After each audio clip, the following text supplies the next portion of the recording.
السلام عليكم ورحمة الله تعالى وبركاته. أعوذ بالله من الشيطان الرجيم. بسم الله الرحمن الرحيم.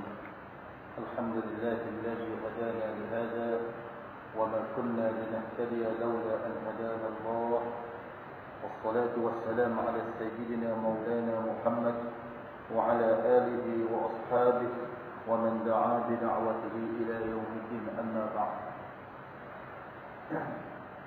Jadi alhamdulillah kita masuk fasa yang ketiga bulan Ramadan. Jadi mudah-mudahan kita ni tak masuk dalam golongan yang telah diaminkan oleh Nabi sallallahu alaihi wasallam ketika Nabi panggil sahabat dekat dengan mimbar Nabi. Maka Nabi pun naik tangga yang pertama, Nabi kata amin. Nabi naik tangga yang kedua, Nabi pun kata amin. Nabi naik tangga ketiga pun Nabi kata amin. Maka sahabat tanya kenapa Nabi kata amin. Sebab Jibril berdoa. Tangga pertama Jibril doa, celaka bagi mereka yang berlalu Ramadan tapi tak dapat keampunan daripada Allah. Maka amin Nabi kata. Na'udzubillah. Yang kedua tu, mereka yang dengar nama aku dia tidak berselawat pada aku sallallahu alaihi wasallam, celaka dia. Maka amin Nabi kata. Golongan yang tangga pertama itu mereka kata celakalah bagi mereka derhaka kepada ibu bapa. Maka Nabi kata amin. Jadi sepatutnya 10 terakhir ni kita semakin orang kata bersungguh. Nabi ibarat Nabi ini ikat kain. Nabi ini bersungguh. Tapi agak malam, wallahu alam. Kerana kita sibuk qiyamul lail. TV dah mula start lagu raya. Patutnya penekanan pada qiyamul lail. Sebab kita tengah periksa, kena macam contoh lah. Orang nak ambil ijazah ke apa, time dia periksa. Kita tak sibuk, kita nak combo apa. Sebab kita selesaikan study dulu. Nanti hari 1 Syawal itu combo kita. Belum tentu lagi. Jadi itu masalah kita kadang-kadang. Penekanan kita apa di akhir Ramadan. Itu kurang-kurangnya kita insya-Allah lah. Kalau sibuk kerja, satu Ahad kita cuba cari qiyamul lail mana-mana. Tadi pun saya nak pergi program qiyamul lail dekat Wangsa Melawati tadi. Pukul 3 tadi. Dah ada qiyam masa jalan raya. Qiyam nombor motor. Ada dia. Qiyam nombor motor. Biasa qiyamul lail berjemaah. Nombor motor pun berjemaah. Elok-elok kuali Zahabi Rabbullah dia pulang motor. Cuma taklah minta Allah bagi hidayah lah. Kesian pada ibu yang mengandung kan. Orang Melayu lah tu biasa tu. Bukan Cina lah, Melayu. Tak tahu nak ambil berkat Ramadan, tak tahu. Kalau mati bulan Ramadan ni berkat tu. Baiklah. InsyaAllah pagi ni kita kuliah subuh sambil tak ada santai ni insyaAllah. Kebiasaan pada setiap kali kita solat tarawih, kita akan buat tahlil kan. Tahlil. Kalau ada orang hantar orang ada lah kan. Jadi apa makna kita bertahlil? Memanglah kita kata kita bacaan kita tu insya-Allah sampai pada roh-roh yang telah meninggal dunia. Tambah-tambah kalau anak kan.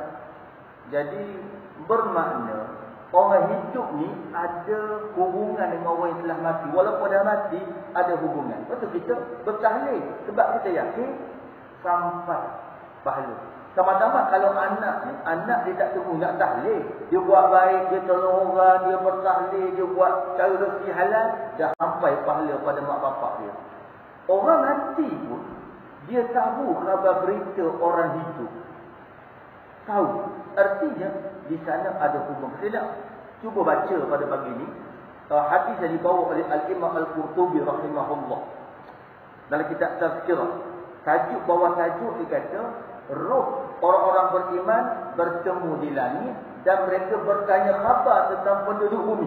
Pertama Abdullah bin Al-Mubarak rahimahullah meriwayatkan hadis dari Abi Ayyub Al-Ansari. Kata Abu Ayyub, bila iza qubidat nafsul mu'min talaqqaha ahlur rahmah min ibadillah ta'ala. Bila dicabut nyawa orang-orang yang beriman. Cabut nyawa, lepas tu proses dia masuk dia lahat. Kalau orang biasa mati kan, kena jumpa muka Nabi, kena himpit kubur, dah luluh tu, maka dia akan diangkat ke langit dan mereka roh yang baru meninggal ni akan disambut ditemui oleh roh-roh yang telah lama, roh-roh veteran lah. Roh veteran kita mahu. Dah lama mereka akan sambut dan mereka akan bertemu seperti mana bertemu di dunia. Itu maknanya kita jumpa, kita bagi salam, kita peluk sahabat kita. Baiklah. Maka bila bertemu, roh yang dah lama ni tanya khabar, akan bertanya tentang dunia. Maka kata roh-roh yang telah lama meninggal ni, biarkan sahabat kita berehat sekejap. Sebab dia baru mati, dia baru meninggal. Orang baru meninggal ni tengah sedih. Kita rasa, tengok bila orang meninggal, ramai-ramai sedih kan. Kita ramai-ramai hidup. Yang dia orang mati, sedih orang. Kita tak tahu. Jadi bila baru mati, sedih. Tinggal isteri, tinggal anak, tinggal kawan-kawan, tinggal suami, sedih. Kalau nak tanya pun, nak jawab tak seronok. Dia rehat sekejap. Bayangkan orang beriman baru mati sedih. Bayangkan kalau orang kena seksa, lagilah sedih ni. Baiklah, dah dia relax, maka datanglah ruh-ruh yang ramai. Mungkin nenek moyang dia, mungkin arwah ayah dia, mungkin atuk dia, orang kampung datang, ruh-ruh orang kampung. Pakcik-makcik dia meninggal, datang sambut. Mereka tanya khabar. Si Mamat tu apa khabar? Si Minah tu apa khabar? Dah kahwin ke belum? Anak berapa ramai? Tanya khabar. Macam kita dah kalau kita pergi overseas. Contoh saya kata nak pergi Mesir kan. So, saya pergi Mesir. Orang kampung saya yang kawan-kawan akan datang. Apa khabar mak saya? Apa khabar? Tanya khabar tu. Baiklah. Sebab tu, contoh, roh orang kampung dia akan tanya. Nak tanya lah. Si Dola apa khabar? Roh-roh yang telah lama orang kampung. Si Dola apa khabar? Jawab yang orang baru meninggal. Jangan meninggal dah. Kata roh-roh ramai-ramai, inna lillahi wa inna ilaihi raji'un. Inna lillahi ni bukan orang hidup pun kata, orang mati pun kata juga. Mana kalau orang hidup tak sebut inna lillahi tu benar lah. Baiklah. Kemudian bila orang mati dah lama tapi tak sampai sini. Pelik tu. Sepatutnya kalau dah meninggal lama sampai sini lah. Artinya kalau tak sampai di sini, dia telah dibawa ke tempat untuk dibakar atau untuk diseksa. Roh orang beriman dia solehah, pasti jumpa balik di langit. Tapi kalau tak jumpa, artinya dia diseksa di liang lahat. Itu yang pertama. Baik. Kemudian yang berikut kata Wahab bin Munabbah, seorang ulama tasawuf, dia kata di langit ketujuh ada satu rumah dipanggil Darul Baydah, atau terjemah bahasa orang putih White House. Bukan dekat Washington tu, bukan. Itu Black House. Ni White House betul. White House ni tempat berkumpul roh-roh orang yang beriman. Mereka akan bertemu, bertanya khabar. Itu dia. Nak tempat berkumpul. Langit ketujuh.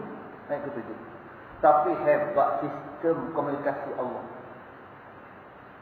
InsyaAllah nenek moyang kita duduk langit ketujuh. Tapi kita kan pergi kubur. Bila kita pergi kubur, kita bagi salam. Assalamualaikum ya ahlal kubur. Roh tu bukan duduk di atas. Roh tu duduk di langit yang ketujuh. Tapi dengar. Tengok hebat sistem komunikasi Allah. Tanpa sembarang ada wire, tanpa sembarang ada alat. Roh akan dengar. Baiklah. Kemudian disebut tentang satu cerita oleh Abdullah bin Abdul Rahman. Cerita dia seorang tabi'in nama Osman bin Abdullah. Satu hari bapa saudara isteri dia nama Sa'id bin Musayyab rahimah. Sa'id Musayyab ni ialah tabi'in yang terkenal, yang mati dipancung, dipenggal, disembelih oleh Haji Yusuf As-Saqafi. Baiklah. Satu hari Sa'id datang, dia minta izin dengan suami kepada anak saudara dia. Pakcik yang minta izin nak jumpa anak buah pakcik perempuan. Maka Osman tu, silalah pakcik. Maka Sa'id pun jumpa dengan anak saudara dia yang perempuan. Sa'id tanya, nak tanya sikit, sepanjang kamu kahwin dengan Osman, apa yang dia buat pada kamu? Kata isteri dia, baik suami saya, dia buat baik pada saya. Setakat mana dia mampu. Lepas tu Sa'id ni dijeling kepada Osman. Kata Osman, apa-apa yang kamu buat, baik ke buruk pada isteri kamu, berita ni akan sampai kepada arwah bapa mertua kamu yang telah meninggal dunia. Osman pun tanya, adakah berita orang hidup sampai kepada orang mati? Ya. Makna macam ni lah. Apa-apa yang kita buat, contoh dengan isteri kita, baik ke buruk, bercerai, na'udzubillah ke apa, berita tu akan sampai pada ruh bapa mertua. Nak ceritanya, orang mati dia akan tahu khabar berita. Akan ada orang yang sampaikan. Nak cerita kaitannya. Mana tak putus nak mati ni. Baiklah, kemudian disebut satu hadis Anas bin Malik, Nabi kata apa? Inna a'malakum tu'rad ala asyairikum wa aqaribakum minal mautah. Sesungguhnya amalan kamu akan dibentangkan kepada keluarga kamu dan juga kaum kerabat kamu yang telah meninggal dunia. Amalan kita akan dibentangkan, ditunjuk kepada kaum kerabat kita yang telah meninggal dunia, kaum keluarga kita telah meninggal dunia. Fa in kana khair. Jika amalan tu baik, dia tengok Allah bagusnya, cucu aku, anak saudara aku, jiran aku, mereka gembira, sukanya. Wa in kana ghair. Jika sebaliknya, tengok ramai Masya Allah dengan maksiat, dengan jauh pada Allah. Kata roh ni doa apa? Allahumma la tamuthum hatta tahdiyahum lima hadaitana. Ya Allah, dia akan mati kalau mereka hingga engkau bagi hidayah. Nak cerita ni roh doa. Ya Allah, jangan matilah cucu aku, jangan mati kalau anak aku, hingga dia bertaubat dulu. Oh, engkau mati. Roh dia berdoa untuk orang hidup. Biasa kita dengar, kita buat tahlil. Tapi roh yang beriman, dia boleh berdoa untuk orang yang masih hidup itu. Kemudian disebut lagi tentang amalan. Amalan kita ni akan dibentang kepada orang telah meninggal dunia. Nabi sebut tu'rad al-a'mal yaumul itsnain wa yaumul khamis 'ala Allah. Dibentangkan amalan kita pada hari Isnin dan Khamis pada Allah. Setiap hari Isnin, hari Khamis, amalan kita dibawa naik ke atas. Amalan mingguan, penilaian KPI, penilaian prestasi. Betullah Nabi puasa sunat hari Isnin, hari Khamis. Sebab Nabi suka apa? Allah tengok amalan hari Isnin, hari Khamis. Wa tu'rad 'alal anbiya' wa 'alal aba' wal ummahat yaumul jum'ah. Dibentangkan amalan kita pada nabi-nabi, pada arwah bapa-bapa, ibu-ibu hari Jumaat. Hari Jumaat, bapa kita akan tengok, mak kita akan tengok telah meninggal dunia, bapa tahu kita. Fayafrahuna bihasanatihim wa tazdadu wujuhum bayadan. Bila mak bapak ni tengok amalan baik, sukanya hingga bercahaya, berseri wajah. Nabi berkata, fattaqullah ibadallah, la tu'zu mautakum bi'amalikum. Takutlah kamu pada Allah, wahai hamba Allah. Jangan kamu sakiti orang mati kamu dengan amalan kamu. Okeylah. Atas dunia ni, kalau kita nak suruh baru tu sakit hati ke sakit badan, kita ngumpat dia, kita cemuh dia, kita tampar dia. Tetapi kita boleh buat orang mati sakit. Boleh. Macam mana? Dengan amalan kita.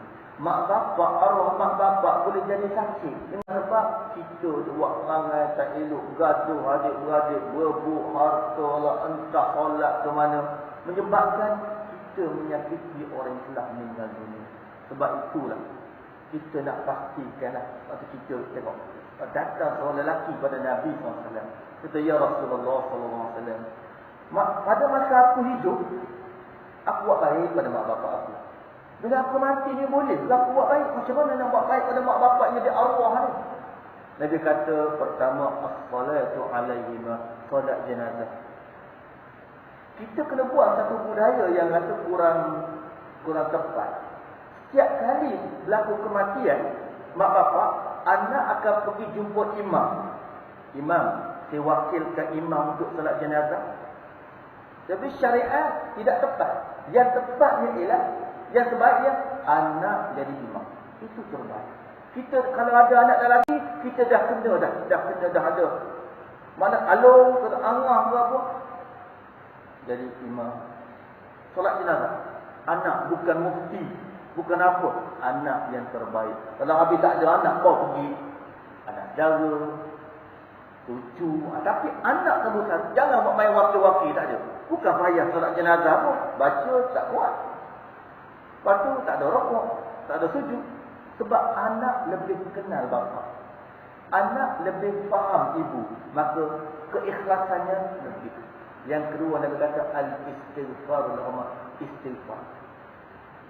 Duduk saja astagfirullahalazim li wal walidain. Masa hidup kita istighfar, masa mati lagilah istighfar. Sebab ada satu hadis sahih riwayat Ibnu Abbas. Ni dalam syurga ni. Seorang lelaki masuk syurga. Dia pun tengok nikmat syurga ni, Allah hebatnya, tak padan. Aku ni beramal sikit dulu. Tapi kenapa banyak dapat? Dia kata kepada lelaki dia, itu dengan sebab semasa kamu mati dulu, anak-anak kamu istighfar. Itu tanda anak soleh. Tentu anak yang istighfar jenis sembahyang. Astaghfirullahalazim li wa liwalidayya. Tak kira bahasa Melayu ke bahasa Arab. Kalau pokok kayu boleh istighfar untuk orang mati, apakah anak? Lagilah. Betul. Nak cerita istighfar. Kubu-kubu ulama kan, kita cicik kubu ulama. Dia tak letak batu nisan.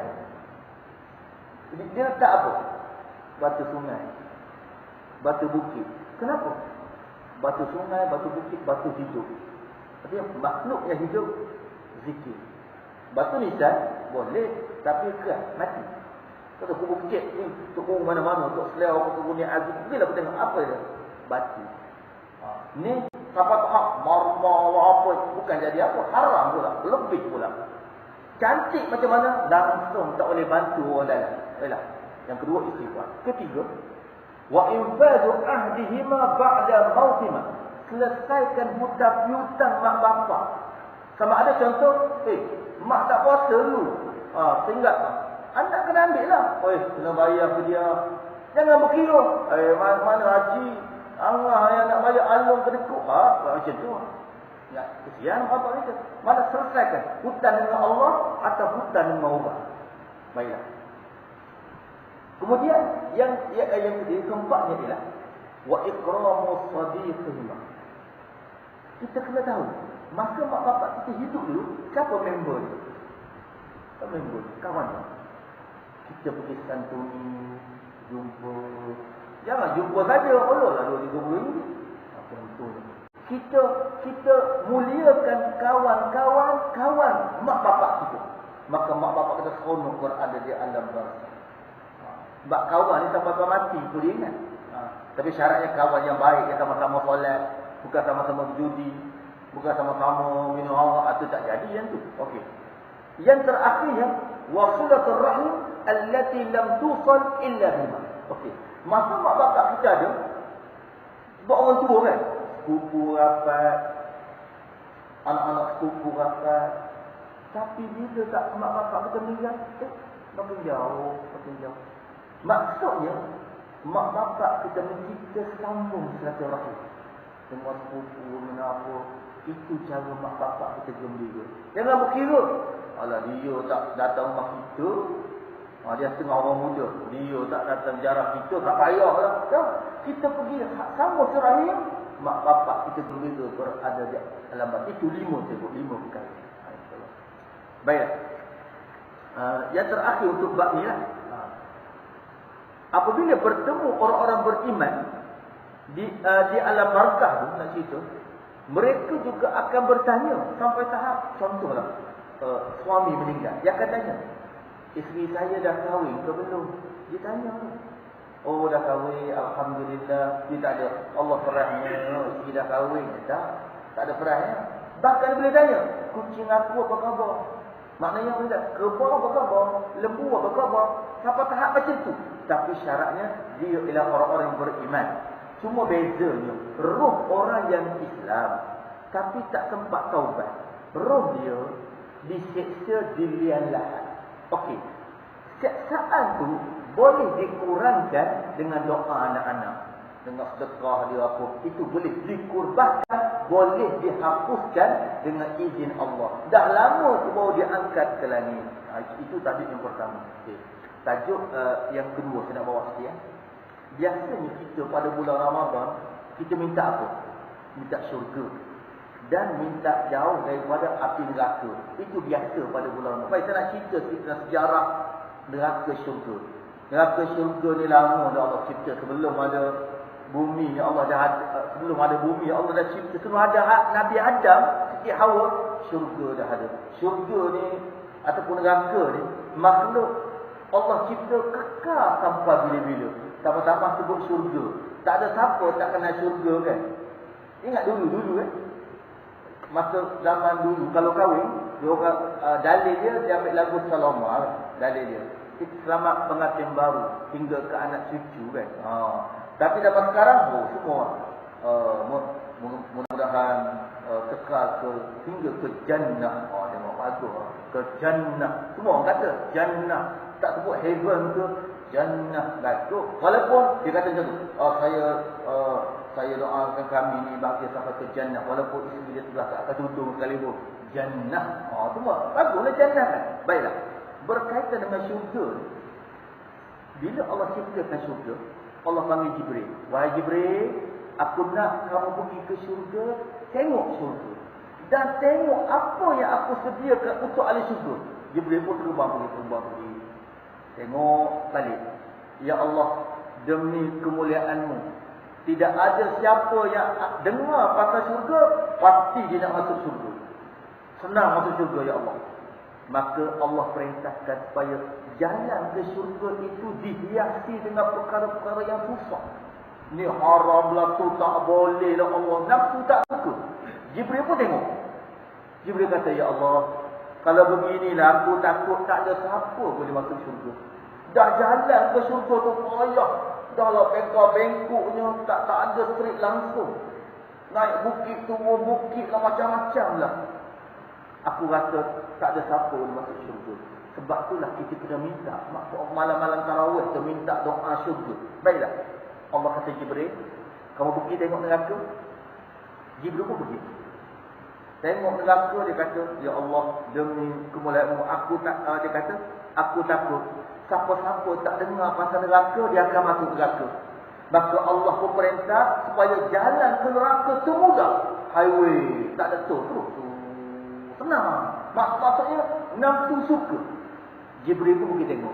Ya Allah, demi kemuliaan-Mu, aku takut sangat. Tak ada siapa yang terlepas pada api neraka. Mesti semua masuk neraka.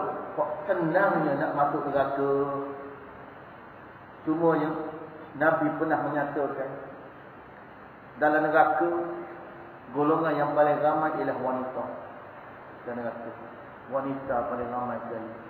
Sebab itulah kadang-kadang kita sebagai suami, kita sebagai abang, bab tarbiyah isteri ni kena jaga lah kan. Sebab mudah wanita keluar je dekat aurat habis. Mudah kan. Dalam orang lelaki ni payah nak keluar pendek. Jadi dia main bola kan. Orang perempuan keluar dengan aurat tu kenapa? Masya Allah. Nak kita peringatan. Wanita tu ramai. Ramai wanita kan. Apa kajian kata kalau di Kelantan, kalau lelaki kahwin seorang sama seorang, lelaki kahwin satu semua, lebihan akan ada 270,000. Bukan nak motivasi tu kahwin dua. Tu nak ceritanya, lebihan seorang-seorang dikata 270,000. Yang lebih lagi anak dara. Tak masuk ibu tunggal lagi apa lah. Tapi kalau nak ibu tunggal ramai, sini ada ibu tunggal. Sudah ramai ibu tunggal kan. Ada ramai anak dara je kan. Ibu tunggal. Nabi kahwin 9, seorang je nak dara lah. Ibu tunggal lah, yang dah umur dah lebih lah. Itu sebab niat nak jaga sungguh. Baiklah, habis itu. Baiklah, kemudian saya masuk satu hadis. Umat Nabi Muhammad, hadis dia, separuh ahli syurga. Baiklah, Imam Muslim meriwayatkan hadis daripada Abi Sa'id Al-Khudri radhiyallahu anhu. Kata Nabi, berfirman Allah tabaraka wa ta'ala. Allah kata apa? Wahai Adam, kata tu Adam, ya Allah. Maka Allah kata apa? Adam, keluarlah kamu. Api neraka telah menyala-nyala. Keluar tu Adam, api neraka telah menyala-nyala. Maka Tok Adam pun tanya, apa yang menyebabkan api neraka ni menyala-nyala? Apa bahan bakar dia? Maka Allah Ta'ala kata apa? Tiap 1000 orang, seorang masuk syurga, 999 masuk neraka. Setiap 1000 orang, seorang masuk syurga, 999 masuk neraka. Kita duduk tangan mana kita? Yang seorang. Baiklah. Bila tu? Maka Allah Ta'ala kata, bila berlaku yang masuk neraka 999? Iaitu ketika bayi menjadi beruban. Akan ada satu ketika bayi tumbuh uban. Kiamat. Ibu mengandung gugur. Dan orang kamu tengok orang tu mabuk, tapi bukan mabuk sebenarnya. Baiklah.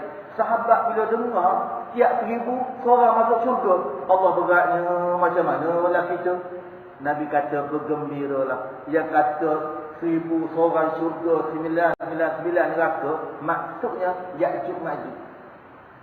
Yang 999 tu Ya'juj Ma'jujnya, syaitannya, jin kafirnya termasuk. Maknanya umat Muhammad ni ramai masuk syurga.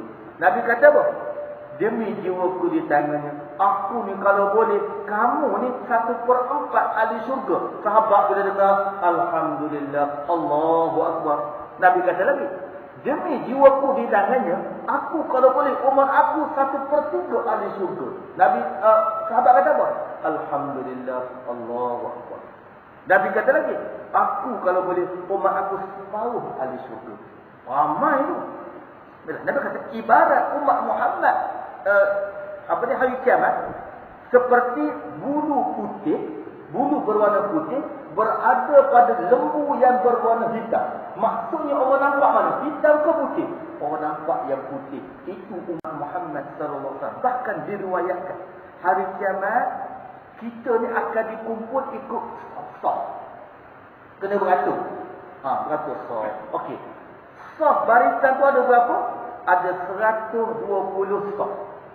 120 saf. Ada. 120 saf. Baiklah. 120 saf sikit lah. Umat Nabi ada sampai sekarang. Tak. Sikit. Satu saf panjang dia ialah 40,000 tahun.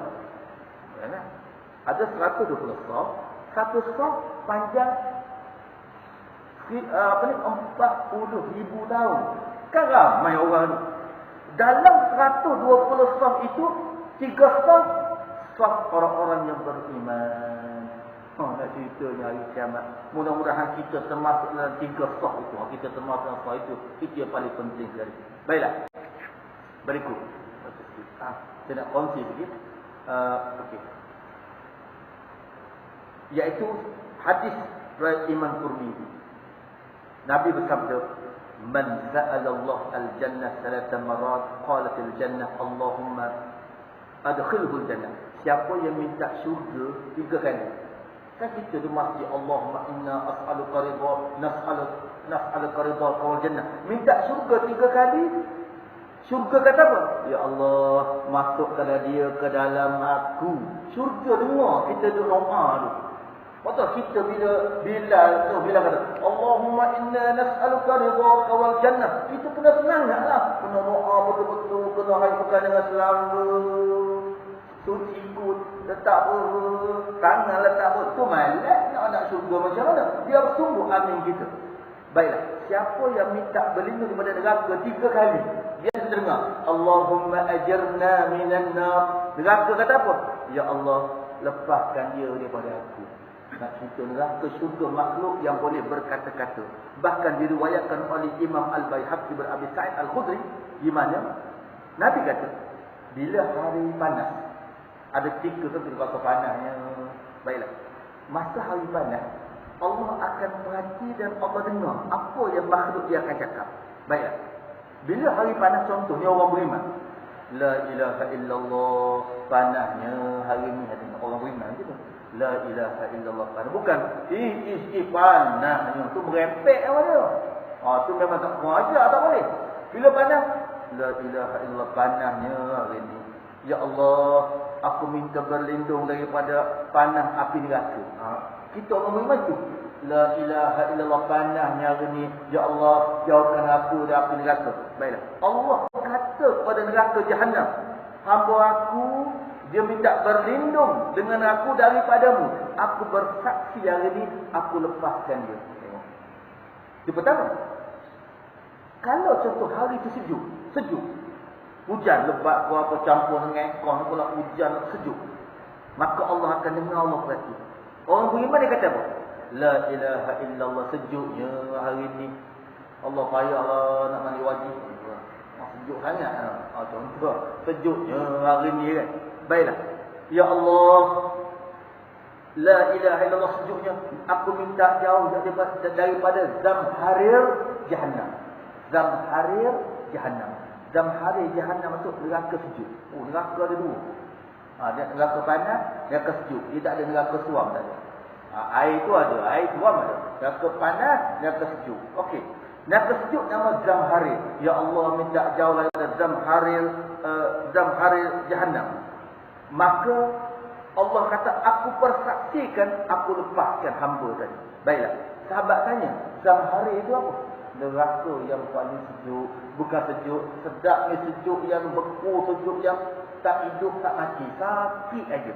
Itu nak cerita berkaitan dengan neraka dan syurga. Kita tak boleh lari dah. Tak boleh lari daripada neraka dan syurga. Baiklah, saya nak ambil sikit lagi. Kita kongsi walaupun kita dah biasa dengar tentang nama-nama pintu apa ni? Pintu neraka. Dipanggil abwab. Pada babun. Baiklah, pintu pertama nama Jahannam. Jahannam ni nama tak cantik kan? Tak ada kata sedapnya nama Jahannam. Ada. Cuma beza bahasa lah. Kalau saya Kelantan panggil Jahannam. Kalau Luqman panggil Jahannam kan. KL ni Jahannam. Jahannam ni juga kalau bahasa Kelantan kata kipas ni terbalik kosong. Jahannam kipas ni. Bukan neraka Jahannam. Jahannam. Baiklah. Jahannam ni neraka paling ringan sekali. Tapi nama Jahannam untuk orang yang beriman yang tak bertaubat. Maka neraka Jahannam. Kenapa Jahannam? Sebab api itu akan serang apa? Api itu dia akan serang bahagian muka lelaki dan wanita, dan dia akan makan daging-daging mereka. Itu neraka paling ringan. Kan neraka yang paling ringan juga pakai selipar menggelegak otak. Boleh tu? Ringan tu pakai selipar menggelegak otak. Kalau atas dunia gelegak otak mati. Tapi di alam akhirat dia tak mati. Baiklah, yang pertama. Yang kedua ialah neraka dipanggil lava. Kenapa lava? Ni bawah kedua ketiga untuk orang kafir. Cuma dia bagi ni Yahudi, ni Nasrani, ni tempat berhala, ni munafik. Baiklah. Sebab dia makan dua tangan, dua kaki. Ini untuk orang yang meletakkan tauhid di belakang. Yang ketiga, sakor. Sakor ni sebab dia makan daging, dia tak makan tulang. Dia makan daging, dia makan daging je. Yang keempat ialah neraka hutamah. Kita biasa dengar. Kenapa hutamah? Sebab dia dibakar daripada tapak kaki naik ke dada. Itu hutamah. Naik tu, bakar teruk. Bila kena bakar, mula-mula keluar air mata. Dah kering air mata, keluar darah. Dah keluar kering darah, keluar nanah. Akhir menangis dengan air nanah. Itu hutamah. Yang kelima, jahim. Kenapa jahim? Sebab dalam neraka tu ada bola api yang besar, lebih besar daripada dunia. Yang keenam, sa'ir. Kenapa sa'ir? Dia tak pernah terpadam sejak Allah ciptakan dia. Dalam negara sa'ir ada 300 buah istana. Ada istana, tapi istana cat api neraka kan? Okey, 300 istana. Dalam tiap-tiap satu istana ada 300 rumah. Dalam tiap-tiap 300 rumah itu ada 300 jenis azab. Antaranya ialah al-hayatu, ular. Ular atas dunia boleh lah. Buat pameran lah, buat zoo lah, cium ular lah, pergi dengan ular. Akhirat tak ada dah. Ular. Wal-aqari, jengking. Kalau jengking besar-besar tu, dah lah kena bakar. Ular lagi. kala jengking lagi. Dan ada rangkai, ada orang kata apa ni, ikat semua cukup lengkap diseksa. Dan dalam neraka tu ada suatu perigi kesedihan. Ada untuk orang-orang yang kafir dengan Allah Subhanahu Wa Taala. Yang ketujuh, hawiyah. Macam dengar. Hawiyah ni sebab yang pertamanya ialah dalam tu juga ada lubang yang besar. Ditutup pintu dia. Yang keduanya, dia ada bukit api. Bukit tu dibuat pada api.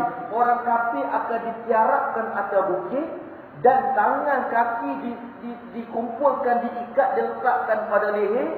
Kemudian mereka akan berlafak dia dengan tongkat besi. Masya Allah. Itulah 7 pintu neraka yang besar yang telah diciptakan oleh Allah Subhanahu Wa Taala. Sebab itulah kita kena usaha daripada sekarang lagi. Usaha pada sekarang minta jauh daripada azab api neraka Allah Subhanahu Wa Taala. Dia asas pada neraka.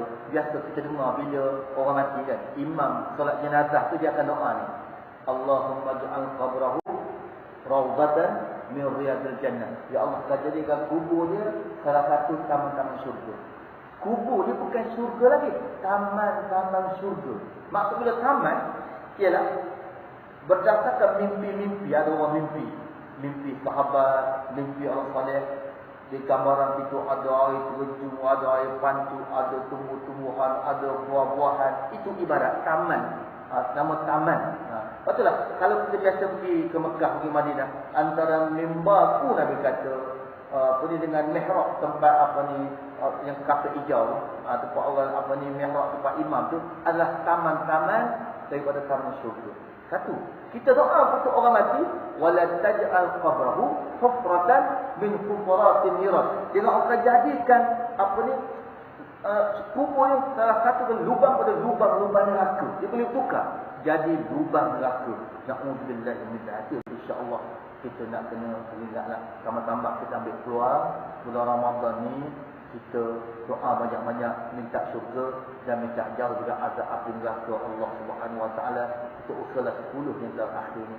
Tapi yang penting, kalau kita ni boleh jaga, insya-Allah kita akan jadi raya kita ni, raya ikut syariat, bukan ikut nafsu. Sebenarnya orang yang jaga puasa, dia akan raya ikut kita. Nak perkataan raya ni masuk bahasa kata aidil, bahasa kembali jadi fitrah, tak ada dosa. Raya tu sebenarnya menggambarkan seolah-olah kalau makan sampai nak muntah, tu raya. Kalau minum sampai termuntah, terjeruak, tu raya. Kalau joget, kalau karaoke sungguh-sungguh, tu. Jadi nak ceritanya sebenarnya raya ni ialah tanda kemenangan. Tanda dia takbir, walitukabbirullah. Takbir itu penting. Waktu kita bila masuk dalam raya, bukan lagu raya yang penting. Bukan ada hore kat rumah. Just start. Masuk raya tu takbir, bukan pom-pom mati, bukan. Itu orang lain. Kita takbir sampailah imam nak takbir, nak masuk solat, itu habis takbir. Itu penting. Kita sunat takbir, saya nak sentuh rumah ke rumah, di pasar, tak dengar di pasar takbir, atas jalan raya, sambil jalan takbir raya tu. Baiklah. Semua bagus. Ada satu cerita ni saya nak kongsi lah. Di satu negeri, satu negeri tu, dia ada budaya dia. Okey. Waktu maghrib malam raya, imam dengan apa ni, Bilal dengan siap tu 3 orang lah, tak aman buat buku puasa kan. Okey. Isyak tambahlah sikit dalam satu saf. Lepas tu takbir rumah-rumah. Letak rumah-rumah, ramai pun. Data ikut mana? Tadi masjid tak ada orang. Tapi bila takbir raya penuh rumah. Ramai. Baguslah. Takbir sampai pukul 1. Bagus. Esok salat subuh tinggal 2-3 orang. Mana pula. Tapi bila salat raya, penuh. Semua aku depan sekali pun ada. Jangan tukar salat subuh dengan salat raya. Jangan tukar. Salat subuh tu fardu. Elok berjemaah. Salat raya pun penting. Tapi jangan, tak betul. Salat jemaah subuh dekat rumah. Salat sorang-sorang pun tak tu. Salat raya kat masjid. Lepas tu solat subuh. Mana kita nak jaga antara adab ni ialah kan bila raya, saya ingin mengucapkan selamat hari raya, maaf lahir dan batin. Biasa orang Melayu kita kan. Kalau taqabbalallah kita doa macam tu kan. Baiklah. Tak ada masalah. Tapi kalau kita kata saya minta maaf saya batin, itu umum. Kalau kita mengumpat dia contoh, kita kena pergi alih ke belakang. Saya minta maaf lah, minggu lepas saya mengumpat awak. Saya kata awak ni buruk bunci. Saya kata awak ni hitam. Itu mengumpat lah. Dia kena detail jangan. Maaf saya batin. Umum. Tu kalau yang tak ada dosa dengan orang. Kalau dosa kena cerita. Ayah saya minta maaf ya hari raya ni. Maaf saya batin. Tak cukup. Saya mengumpat ayah semalam. Kena cakap tu. Baru boleh diampun tau. Tak jadi. Yang kedua ni lah. Salam. Cuba kita tengok. Di masjid bulan Ramadan. Pernah kita bertemu tak? Muslimin bersalam dengan muslimat. Tak ada kan? Kalau ada memang kena gam jauh ya. Jahit akan gam lah. Dengan suaranya sekat. Campur lagu membuat pergi salam. Tapi kenapa? Luar solat selambul je salam. Dengan bini orang. Dengan anak daga orang. Cuma nasib baik tak salam dengan pokok kayu. Habis dia salam. Baiklah, kita nak buat sesuatu. Kalau tanya, kenapa awak salam? Ikut ramai-ramai. Itu baik, ikut ramai-ramai. Orang terjun api neraka, kita terjun api neraka. Dalam sejarah, tak pernah Nabi bersalah dengan perempuan ajnabi. Tak pernah. Dengan lelaki ada. Cuma, habis-habis contohlah. Kalau kita tak nak orang perempuan, kalau dia tak nak malu ke orang majlis, dia pakai sarung tangan. Tapi jangan kita gatal nak hulur tangan dulu. Minta maaf, saya tak salam, saya mazhab Syafi'i macam tu. Mana itu ada bab salam saja. Yang betul-betul kena salam, kalau boleh setiap hari pada apa? Isteri kita, mak kita, yang tu patutnya. Tapi yang di luar tu ada bab salam ni, kita kena ingat. Kita lihat anak-anak kecil lagi lain lah kan. Tak payah salam khabar, nak salam. Cari yang kita kata yang mahram, bukan yang ajnabi, bukan. Itu bab-bab adat yang kita nak kena jagalah. Memanglah. Dan ziarah kubur. Ziarah kubur pun penting. Tapi tak mesti hari raya. Ziarah kubur ni pergi juga hari raya. Tapi yang nak jaga orang perempuan lah. Jangan pergi kubur bau wangi, berkelip-kelip baju, campur warna. Itu kadang nak kena jaga. Sebab kadang-kadang mata orang lelaki biasa kok. Cantiknya. Lawa lah. Dia maksud saya, kita nak kena jaga adat dan syariat pada hari raya. Sesuai sebab kita ni puasa. Dah kita puasa, alhamdulillah kita ni Allah bagi kita sehari raya. Tapi kita ekstra sebulan. Tak apalah, tak kisahlah. Sebab kita jamu orang bagus. Tak ada masalah. Lagi kita jamu orang, lagi boleh pahala. InsyaAllah. Dia saya ada sekadar ni insyaAllah untuk pagi ini. Berkaitan dengan sedikitlah tazkirah berkaitan dengan bulan Ramadan. Dan juga Idul Fitri. InsyaAllah. Pada umur kita berjumpa lagi. Atau ada soalan nak diajukan? Bila ada masalah? Kalau ada soalan?